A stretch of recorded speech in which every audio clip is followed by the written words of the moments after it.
For I stand here tonight facing west on what was once the last frontier. From the lands that stretch 3,000 miles behind us, the pioneers gave up their safety, their comfort, and sometimes their lives to build our new West. They were not the captives of their own doubts, nor the prisoners of their own price tags.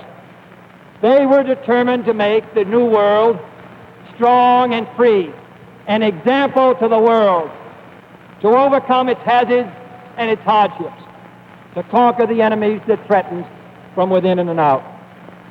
Some would say that those struggles are all over, that all the horizons have been explored, that all the battles have been won, that there is no longer an American frontier. But I trust that no one in this intersection would agree with that sentiment. For the problems are not all solved, and the battles are not all won. And we stand today on the edge of a new frontier, the frontier of the 1960s, the frontier of unknown opportunities and perils, the frontier of unfilled hopes and unfilled threats. Woodrow Wilson's New Freedom promised our nation a new political and economic framework. Franklin Roosevelt's New Deal promised security and succor to those in need. But the new frontier of which I speak is not a set of promises. It is a set of challenges. It sums up not what I intend to offer to the American people, but what I intend to ask of them. It appeals to their pride.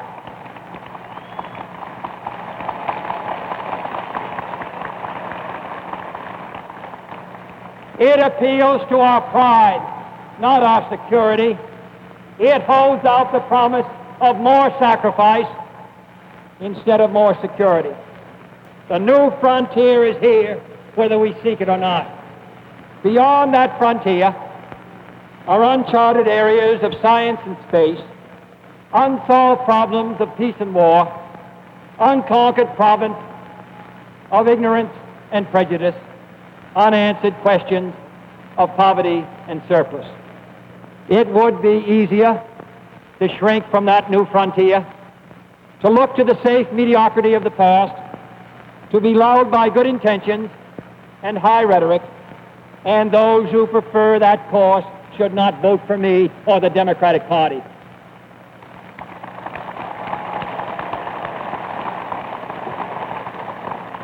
But I believe that the times require imagination and courage and perseverance. I'm asking each of you to be pioneers towards that new frontier.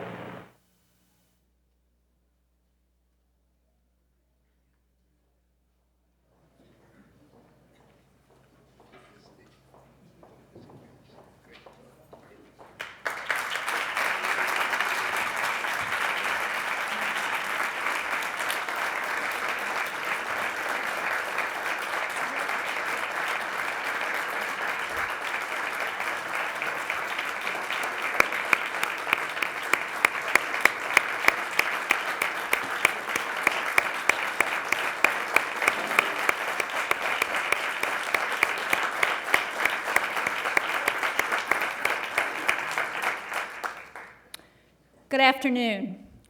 Welcome to all of you to the John F. Kennedy Jr. Forum and to the third annual John F. Kennedy New Frontier Awards ceremony. My name is Jean Shaheen. I'm the director here at the Institute of Politics. Before we make our awards this afternoon, I would like to acknowledge some of the people who have made these presentations possible. First, there are several members of the Institute of Politics Senior Advisory Committee here. I'd ask that you hold your applause until I have recognized everyone. Our board members, Senator Kennedy, Caroline Kennedy, both of whom you will hear from later in the program, as well as Milt Gortzman and Trey Grayson. Trey is the Secretary of State of Kentucky, and he was co-chair of the Student Advisory Committee of the Institute of Politics when he was here as a student. He is a member of both the Institute and the New Frontier Awards Committee. Also from the New Frontier Awards Committee this afternoon, we have Randy Cooper from the Kennedy Library Foundation Board of Directors, the first director of the Kennedy Library, someone who is known to everyone at the Kennedy School, Dan Finn, State Representative and Kennedy School alumna, Rachel Caprilian, Larry Kessler, the founding director of the AIDS Action Committee, Vivian Lee from the Boston Harbor Association, and Senator Kennedy's State Director, Barbara Sue Leotis, are all here. So please join me in applauding them for being here.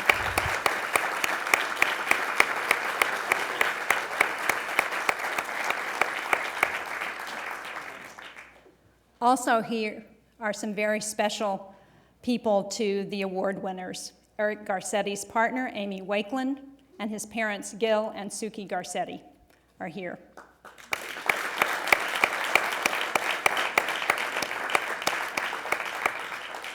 And I should just point out that Gil was a fellow with the Institute of Politics in the fall of 2002.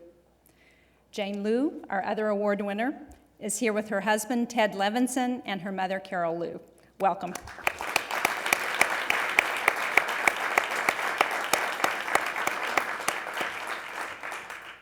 As many of you know, the Institute of Politics was created 40 years ago. We are celebrating our 40th anniversary this year. We were created to inspire young people to get engaged in politics and public service. And the vision that the founders of the Institute had was that this should be a place where real people engaged in politics and public service should come and engage with young people. And that very relationship, that engagement, was what would inspire young people to get involved in politics and public service. And they were right in their assessment. We know now from surveys that we've done at the Institute of Politics that young people who have met a politician are almost twice as likely to get engaged in politics as those who have not met an elected official or anyone in politics. Our job here is introducing Harvard students to the best political and public service leaders who are practicing today. And I am thrilled that we have two of those people here as award winners of the New Frontier Awards. The Institute of Politics and the John F. Kennedy Library Foundation created the New Frontier Awards to honor young Americans who are changing their communities and the country with their commitment to public service. When you hear more about our winners this afternoon, you'll understand why we are very proud of the choice that the committee has made this year. Now, to speak more about this award, I'd like to introduce Ambassador John Shattuck, who is the CEO of the Kennedy Library Foundation. John.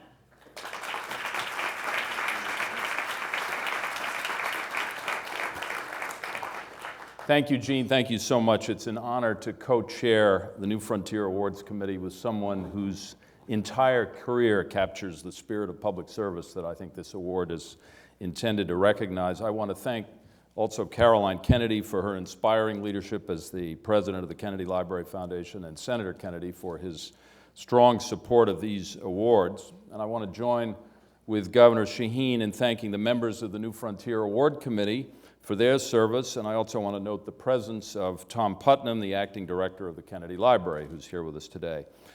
I want to express our sadness on the passing of a founding member of our award committee, Eli Siegel. Eli was a great champion, as many of you know, of public service, and through his creative leadership, tens of thousands of young people all over the country now have the opportunity to serve their fellow citizens through the National Service Program, AmeriCorps. I'd like to expand just for a moment on what Governor Shaheen has told you about the New Frontier Awards. These awards were established in 2004 as a way to recognize and celebrate young leaders in our country who are working to advance the public values of John F. Kennedy. Now, in their third year, the awards, I think, have helped to build two important bridges. First, a bridge between the Kennedy Library and the Institute of Politics, and second, a bridge between citizen activism and electoral politics. Now, the Kennedy Library and the Institute of Politics, as you've heard from Governor Shaheen, represent two parts of a living memorial to President Kennedy, one that connects the history of the Kennedy presidency to the issues of our time, and the other that promotes what President Kennedy called the noble art of politics and public service that was at the heart of his presidency. For many years, the library and the Institute have grown and flourished as separate institutions linked by a common origin. But now, in these New Frontier Awards, we have come together to celebrate the vision of a young president who inspired, as you saw a moment ago, millions of young Americans to ask not what their country could do for them, but what they could do for their country and for their community. And through these awards, the Kennedy Library and the Institute of Politics will continue to sound President Kennedy's historic call to serve. And by selecting each year's recipients, we will honor the many young people who continue to answer that timeless and urgent call. Now, when we created the New Frontier Awards, we also had in mind another bridge. We wanted to build a bridge in the minds of young people between the kind of citizen activism that often captures their imagination and the world of electoral politics, which sadly often turns them off. And in the IOP's recent survey of the attitudes of college students, 81% said they viewed community service as an effective way of influencing public policy, but only 30%, I think I've got that figure right, Gene, said that they had a positive opinion of elected officials. So one of the goals of the New Frontier Awards is to help change that second perception. We want to show young people that the only way they can ultimately affect public policy is by appealing to public officials, and sometimes the only way to do that is to run for office themselves. So that's why there are two New Frontier Awards, one for a young leader whose community service has changed the landscape on a public issue, and the other for a young elected official who has used his or her public office to exercise the kind of leadership that we might associate with John F. Kennedy. President Kennedy once said that a nation reveals itself not only by the citizens it produces, but also by those it honors. Just a quick word about two of our early recipients of the New Frontier Awards. Karen Carter, a state representative from Louisiana, went on to fight for the restoration of her beloved city of New Orleans after the devastation of Hurricane Katrina. Another recipient last year, Kika Matos, the executive director of Junta for Progressive Action, the oldest Latino community service organization in Connecticut, wrote after receiving her award that it had inspired her to redouble her commitment to citizen activism. The recipients of these awards are role models for a new generation of community activists and public servants. They demonstrate, I think, the public qualities that President Kennedy most admired: civic-mindedness, pragmatism, vision, and a tenacity in addressing public challenges. It is a great honor for me and the Kennedy Library Foundation to have participated in the selection of this year's two remarkable young leaders. It's now my privilege to introduce the distinguished Dean of the Kennedy School of Government, my friend and a strong supporter of these awards since their inception, and a great champion of public service on and off the campus, Dean David Ellwood.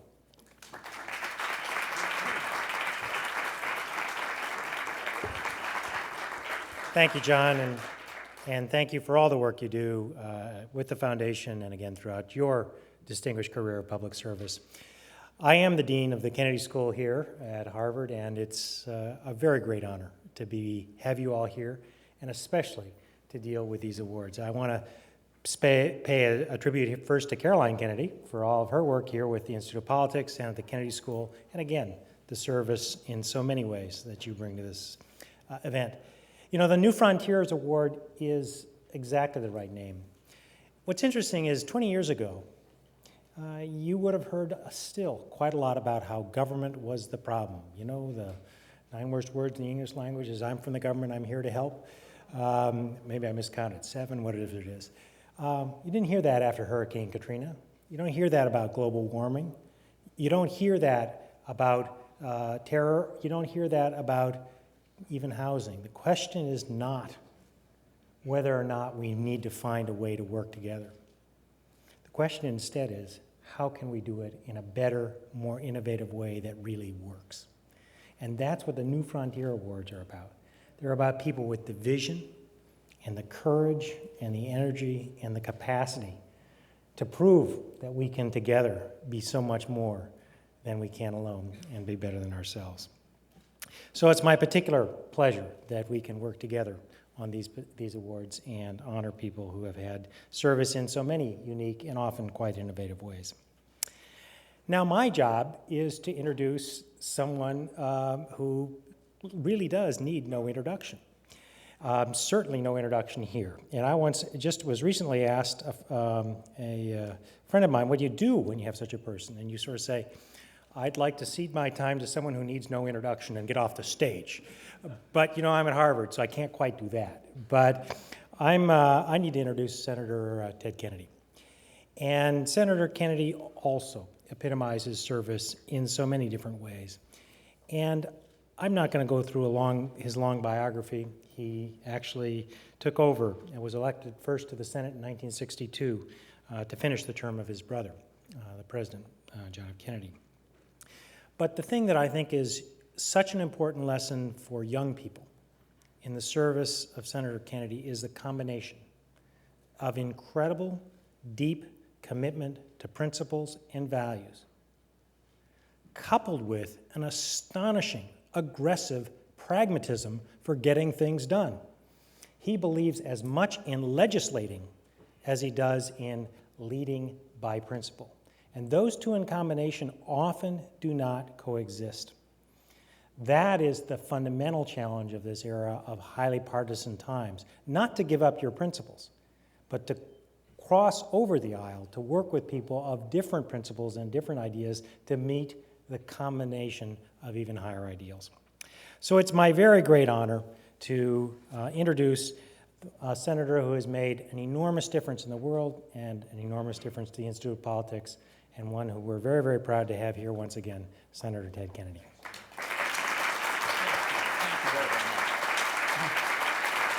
Thank you very much, Dean Elwood. You're probably wondering when you're going to see the award winners. They're coming shortly. I must say it's a real pleasure to be with Jane Liu, and who's the head of the Upward Global, and with Eric Garcetti, who's president of the City Council in Los Angeles. Nice to be with the president that we can all agree with. Eric, we thank you for being here. Just a very quick word. I want to thank Dean Elwood for all that he does in leading the John F. Kennedy School of Government. And he has a distinguished background as one of those that has an extraordinary understanding and awareness of the challenges of those that have been left out and left behind in our society, and he has demonstrated a great leadership here at this School of Government. And I'm enormously impressed what he does, and I thank him for his leadership. Thank Jean Shaheen, who's had her own distinguished career and has brought new enthusiasm here to the Institute of Politics. We've had a great day and meeting with so many of the young members of the Institute of Politics who are energized and enthusiastic and want to be a part of the solution to the problems that we're facing in the country. And Jean, I want to thank you so much for your strong leadership and guiding hand. I thank John Shattuck for his leadership over at President Kennedy's library. He has made it more than just the collection of President Kennedy's memorabilia. It's a lively, interesting place. Anyone that visits that institution understands that it has the inspirational aspect, I find, and I know that the members of our family do, because of not just what is in there, but because of the spirit of the library. And John Shattuck has done so much to make all of that possible. Pleasure to be with Caroline, who I'll introduce in just a moment. I grew up in a family that believed that individuals should make a difference and that everyone should try. And President Kennedy did make a very important difference. And he had this inner sense of hope, a belief in the country should be a country of opportunity and should be a country of optimism. And if you look at the time of his leadership, that's really what this nation was about, looking at what we were facing here at home in terms of our challenges, recognizing that our founding fathers failed when they drafted the Constitution of the United States, put slavery into the Constitution. We fought a civil war. But that leadership in the early 1960s said, what can we do here in this country? And we started knocking down the walls of discrimination on the basis of race and religion, later in terms of gender, later in terms of disability. And it also looked at what we were going to do for those that had served this country and built the country, our elderly people, that they would live in a community there where their future would be secure. And we passed the Medicare program. And what about the neediest, which we passed the Medicaid? And what about our future, the young people of this nation? And we went about to address that issue about help and assistance to young people. At that time, the aid to education. And at that time when it passed, said to any young person, not only in Massachusetts, across the country, you're able to gain entrance into a school and college, you'll be able to go there. Didn't make a difference the size for your wallet or your pocketbook. You were going to be able to go to that school and college because our nation was going to be strengthened. Our citizenship was going to be strengthened. Our country was going to be strengthened. Our national security was going to be strengthened. That was a spirit of optimism and hope that brought the whole nation along together.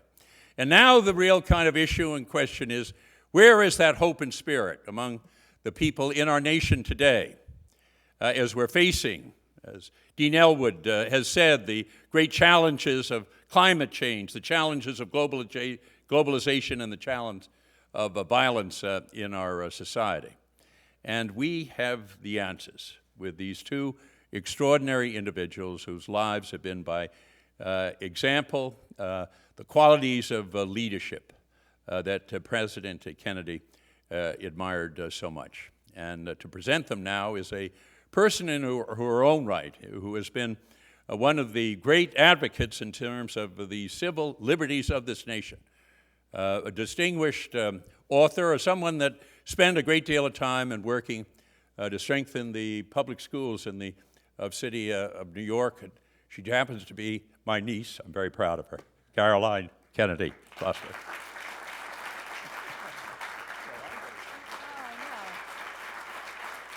Usually I get to introduce Teddy, so I wasn't sure what was coming. But as he said, I did grow up in a family which thought that you were never too old or too young for public service, and we're always being challenged to see what we could do to make a difference. And that's why these awards have special meaning for me, and I think for all of those who are younger and coming along. They also, I think, mean a lot because it is a collaboration between the Institute of Politics and the Kennedy Library, two institutions that celebrate my father's life and ideals. He believed that there was no more rewarding way to spend one's life than serving others, and that politics was the most effective way to bring about a better America. And he would have been especially delighted with our two recipients today. Eric Garcetti and Jane Liu are remarkable leaders who have shown us that young Americans can make important and lasting contributions and really change our society. Jane has worked tirelessly to help immigrants realize the promise of the American dream and help the rest of us to benefit from their talents and their dreams. And Eric has shown that politics at its best brings people together in search of solutions to the most difficult, challenging public issues. Together, they embody the spirit of public service that President Kennedy championed. Their idealism, passion, and commitment is an inspiration to all of us. So I'm pleased today to present Eric Garcetti with the New Frontier Award for Elective Public Service. This award is also called the Fenn Award in honor of Dan Fenn, who, as the dean said, was the first director of the Kennedy Presidential Library, and Dan is here with us today. I'd like to ask him to stand for a moment and be recognized.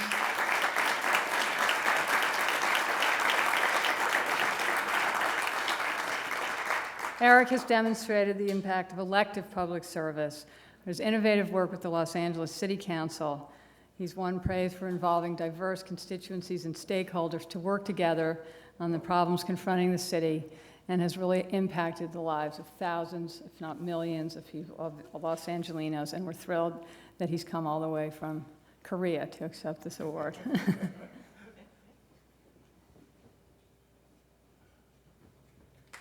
Yeah.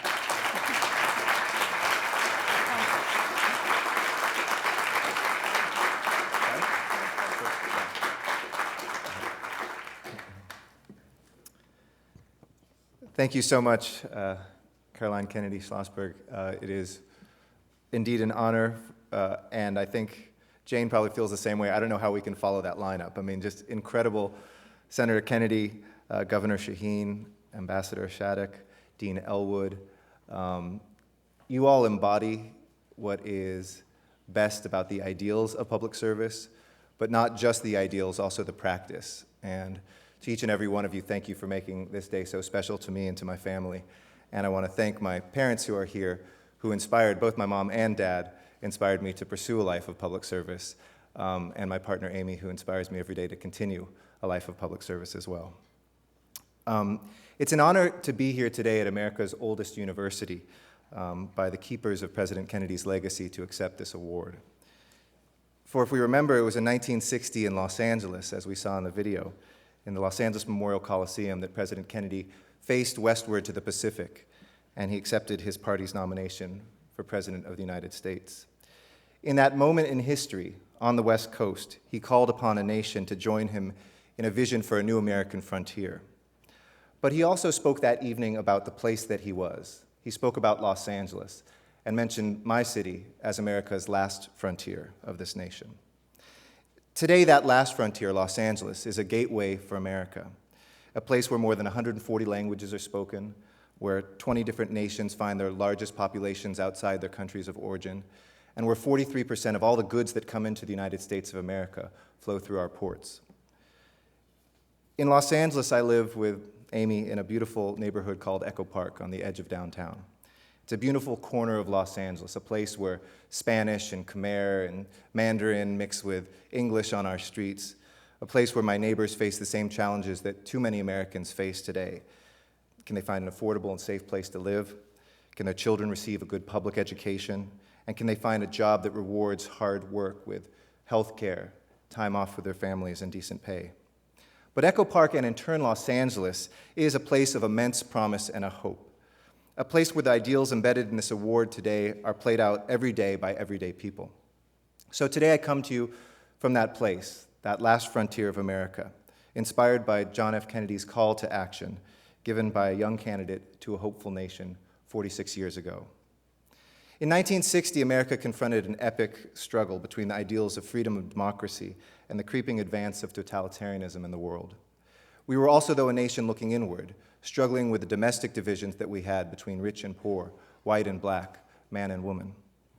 And with his vision of a new frontier, President Kennedy began to replace a nation's fear with hope, its doubt with self-sacrifice, its weakness with strength. Today, our nation confronts fears that are more confounding, an enemy less fixed, weaknesses less clear, and a future perhaps less known. But within Kennedy's new frontier were 4 calls to action. He mentioned uncharted areas of science and space, unsolved problems of peace and war, unconquered problems of ignorance and prejudice, and unanswered questions of poverty and surplus. I believe that our nation today also has a call that is fourfold. In this unsure moment in our history, we are called to reclaim safe and secure lives in our neighborhoods and our nation alike, to restore the health of the earth through science and technology, to renew an economy that builds wealth not just for those that have in the world and here in America, but those who do not have, and to rebuild an inclusive society from a fractured and fractious multitude, as ever, out of many, one. I offer each of these from my experience today as a public servant. Neither travels nor studies could have taught me as much as I've learned from my service to the 18 neighborhoods in the city of Los Angeles that comprise 250,000 souls that I serve every single day. Los Angeles City Hall is wonderful. I'm sure some of you in here have been there, but it has these marvelous quotations from the classics that praise the highest ideals of civitas. But the civic must never be separated from the humbly municipal. A public servant who spends more time gazing at the horizon and forgetting about the cracks in the sidewalk has no real vision. Too often, politics flies by us at 50,000 feet as pundits analyze the next field of presidential candidates and shoehorn states into red and blue territory, instead of engaging at the ground level at that difficult and necessary work of actually building up communities.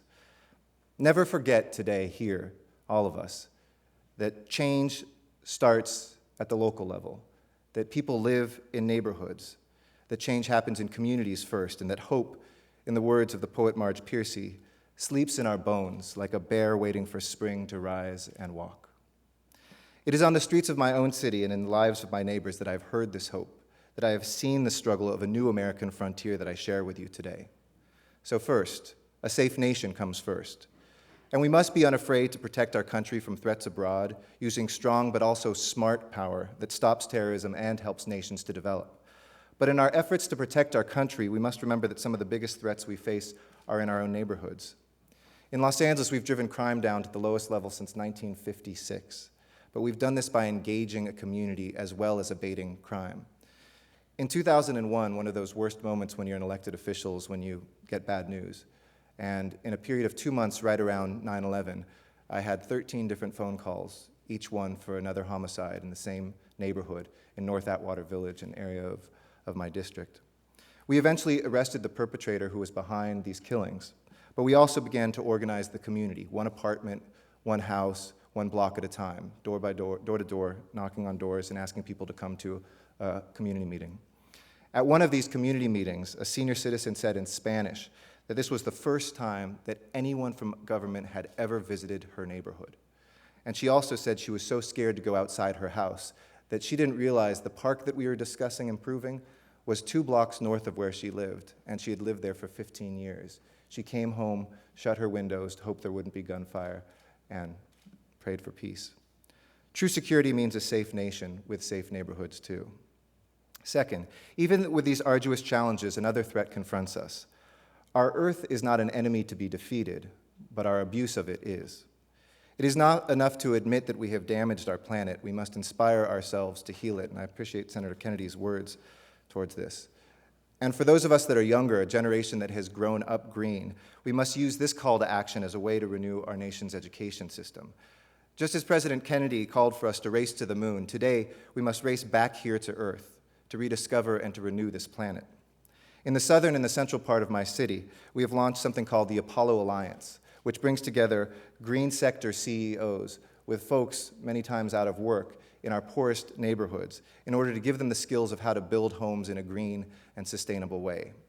In a country where 40% of all of our waste in our landfills comes from the construction industry, this program is helping to renew a community and also to rebuild a planet. Third, we must treat our global economy with an equal breadth of vision and a depth of purpose as well.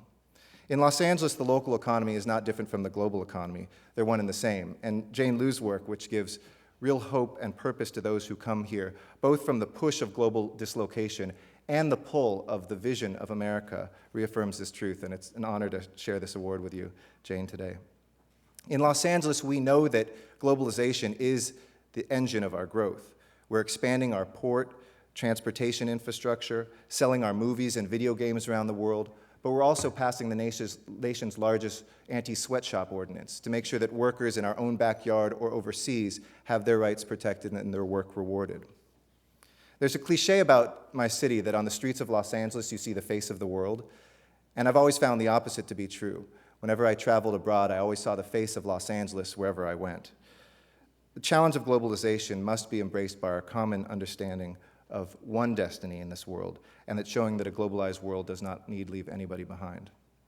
And lastly, I was sharing with Senator Kennedy before, we stand here in the weeks following a historic election. I have to give a very different speech here than I would have a few weeks ago in some ways. But let this change in national government also change the way that we approach our national purpose. And let us not mistake a change in party one way or another as a change in the service ethic that this school embodies, that President Kennedy inspired, and that we need to embrace. Let us restore this virtue of national sacrifice and national service, and ask all Americans to step up and to serve their nation, that we sacrifice for ourselves and for the world again, whether it's in the armed forces, the Peace Corps, local communities, as teachers, or as service providers. As an officer in the reserve component of the United States Navy, I proudly wear the uniform of our nation's armed services, but we should be equally proud of those who are teaching at struggling schools and those who are help stemming the spread of AIDS in Africa and other public servants too. In closing, the last 2 decades, America has found ourselves being increasingly articulate about what divides us, about the things that we are against. As a public official, I know when somebody plasters a community with flyers saying, you have to keep affordable housing out of your neighborhood, you can get hundreds of people to come out of fear.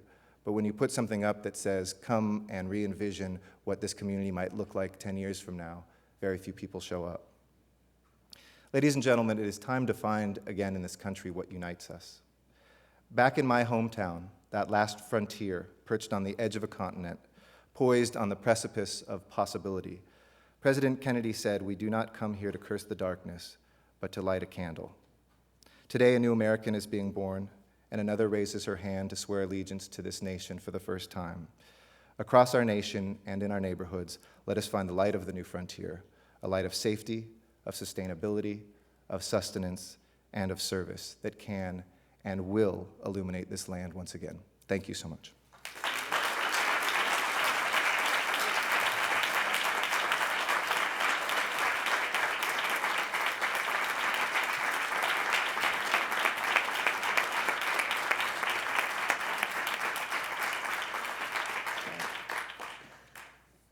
Jane Liu has brought creativity and compassion to the challenges facing immigrants in the United States.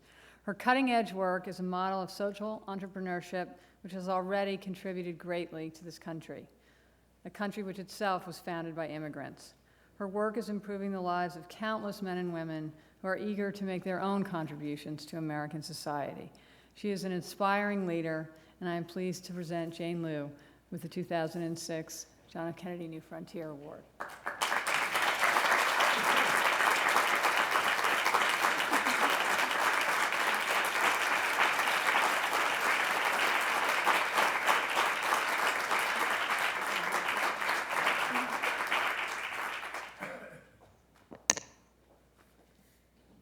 Thank you so much to Caroline Kennedy, Senator Kennedy, the John F. Kennedy Library Foundation, and the Institute of Politics for this amazing award. It's such an incredible honor to receive. As you know, Upwardly Global's work is on the new frontier of immigration and integration. The great injustice of immigration today is not about who we welcome to our shores and who we keep out. It's that we welcome people and fail to take advantage of all that they have to offer us. America is the land of opportunity without qualifier, and yet for so many new immigrants with skills, America is the land of opportunity only for their children and not for themselves. In President Kennedy's book, A Nation of Immigrants, he wrote, "Yesterday's immigrants supplied a continuous flow of creative abilities and ideas that have enriched our nation." Thank you. The immigrants we welcome today and tomorrow will carry on this tradition and help us to retain, reinvigorate, and strengthen the American spirit. Reinvigorate, he said, and strengthen. In my experience, this is just as true today as those words that he wrote in 1958. Upwardly Global has worked with new immigrants from 66 countries in the developing world. They come from places like Colombia, Afghanistan, Benin, Peru, Mongolia, and Cameroon. These new immigrants are ambitious, college-educated, well-experienced, brimming with creative abilities and ideas. And yet, while the door to America is open to them, the door to career opportunity in America is not. In 1996, I was working for a national refugee resettlement organization, and I was touring a chicken processing plant, which was considered a model employer of refugees. The owner of the company was showing me around, and he stopped to introduce me to 2 of his best employees. And he mentioned to me that one had been an engineer in Iraq and the other a surgeon in Bosnia. And I couldn't help but be stunned that their journey to freedom ended here, skinning chickens and separating drumsticks. Not one part of those chickens was wasted, but no one was addressing the wasted human potential. The prevailing wisdom was that refugees would never work in their career fields again. In fact, the system was designed to divest these new Americans of any hope of being a doctor or an engineer, and to get them to accept their rightful place on the chicken cutting line. And so I reject that. Why shouldn't immigrant Americans be able to use the talents and the leadership they bring with them? I started Upwardly Global because we must do better and we can do better. At first, I thought the problem was that new immigrants just didn't know the American system, and that's why they weren't getting jobs in white-collar careers. But then I soon discovered that the problem was the American system. At any given time, there are between 250,000 and 500,000 immigrant professionals who have bachelor's degrees and master's degrees, and they are woefully underemployed. It is clearly not a problem of the individual. Our job search system in the US is rigid and it's obtuse, and it expects people to have a one-page resume of action verbs and to be shamelessly self-promotional in interviews. This is truly foreign to immigrant job seekers whose cultures value humility and modesty. Immigrants know how to do the job, they just can't find the job. And yet on the other side, companies need motivated and talented people, and their competitiveness hinges on having a skilled workforce to meet the challenges of the global marketplace. And yet they're missing out on this talent pool entirely. We realized that it really wasn't enough to help a few immigrants to rebuild their careers, that we needed to change the system. Upwardly Global is a really little nonprofit, and clearly we can't solve that problem alone. So we started to ask the biggest companies, the Fortune 1000, to do the right thing for their business and the right thing for immigrant Americans. And after many years of asking companies to embrace this vision, this year, one of the biggest companies, JP Chase, an employer of 170,000, was forward-thinking, and they saw that they could use their influence and leadership to change the employment landscape for immigrant Americans.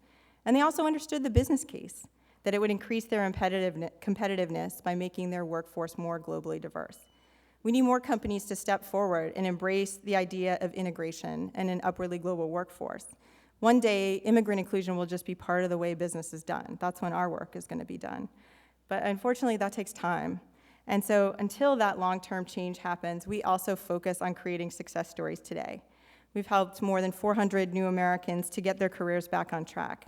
We've increased their family incomes by $18,000 annually. But what's really important is that they get back to the work that they love, that they're passionate about, and where they're best suited to contribute. And now we're at this really important inflection point where we've opened a new office in New York City, and we're looking to help 4,000 new Americans in the next 3 years. But the success stories are what really inspire me and my colleagues on a daily basis, and I'd love to tell you about just a few of them. There was Christopher Chun, a political asylee from Burma, who managed outsourced IT projects for IBM. And when he approached us, he was a cab driver. And we helped him to get a job as a management consultant for Bearing Point about a year ago. And I saw him recently. He was at our mock interview session for our job seekers. But this time he was there as a volunteer to be an interviewer and to give back to the immigrants and what he had learned. Daria Tensari was a broadcast journalist in Mongolia. She was an anchor and a reporter on the nightly news. She spent years researching and producing an expose on the corruption of the communist government. In retaliation, the communists killed her husband, and she fled to the US, living behind her 2 children, who were 1 year old and 5 years old at the time. When she came to Upwardly Global, she was working at a cafe, serving cappuccinos. And we helped her to get a job doing research and production for a local TV station, the local CBS station. And shortly after that, Daria came to me, and she said she really wanted more people to know about the struggle that immigrant professionals go through. So she got a cameraman to donate his time, and the 2 of them spent 8 days filming a video about Upwardly Global. And CNN recently did a segment on Upwardly Global, and they used Daria's video to tell the story. Faith Chege was a social worker in Kenya for 15 years and was forced to leave because she was teaching women in prison to run their own businesses. It seems that economic equality for women was very unpopular with the growing fundamentalist movement in Kenya. You would think that after all the hardship she suffered for her work, that she would want to do something different in the US, but she could not even consider it. Her passion is social work, and after a few years as a nanny, she came to Upwardly Global, and we helped her find a social work position in Richmond, California, a low-income city in the Bay Area. 1.5 years after coming to the US, Faith was honored by the San Francisco Foundation for her community activism. There's so many stories of people we've worked with, and when we help immigrant professionals to find an open door to career opportunity, their instinct and their strongest impulse is to open the door for the next person. There are many people beyond myself who have been involved in wrenching open that first door through their commitment, their vision, and their creativity. We have more than 300 Americans on both coasts who volunteer with us to mentor job seekers one by one, teach our job seeker workshops, and who work within companies to encourage colleagues to be more immigrant inclusive.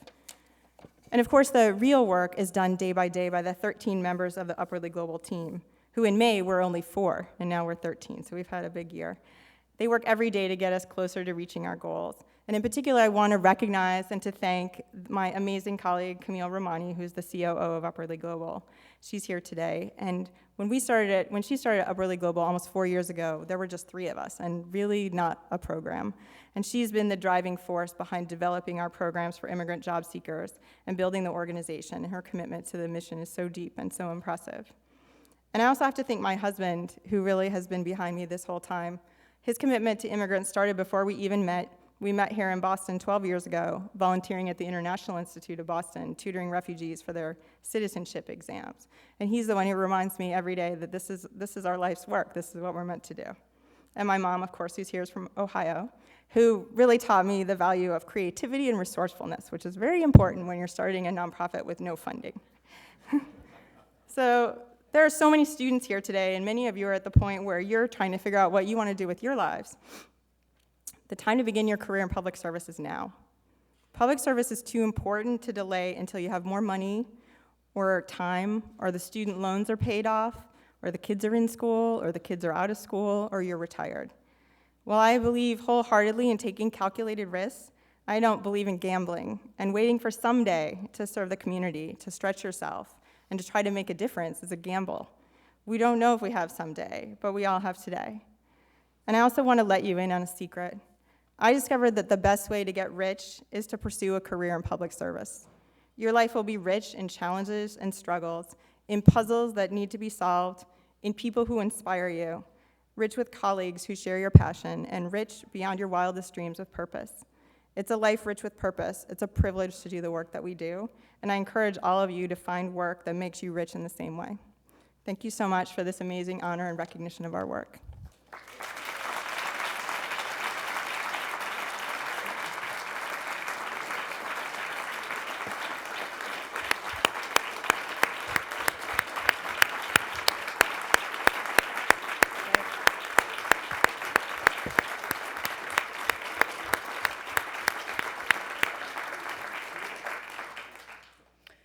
Wow. You can see why Eric and Jane are such inspiring recipients of the New Frontier Awards. And now, of course, since they came all the way to the Kennedy School and to Harvard, we don't want to let them leave without taking a little more advantage of their time here. And so we've asked both of them to do Pizza and Politics at 6 o'clock this evening. For the students in the audience, Jane will be in Tickner Lounge, which is in Boylston Hall in the Yard, and Eric will be right across the street at Kirkland House in the Junior Common Room. So I hope that those of you who can will join them for those, what I know will be fascinating discussions with Jane and Eric. And for all of you who are here, we are having a reception. It will be at the Institute of Politics through the glass doors on the left. So I hope you'll join us for that as soon as right now at the end of this program. Thank you all very much.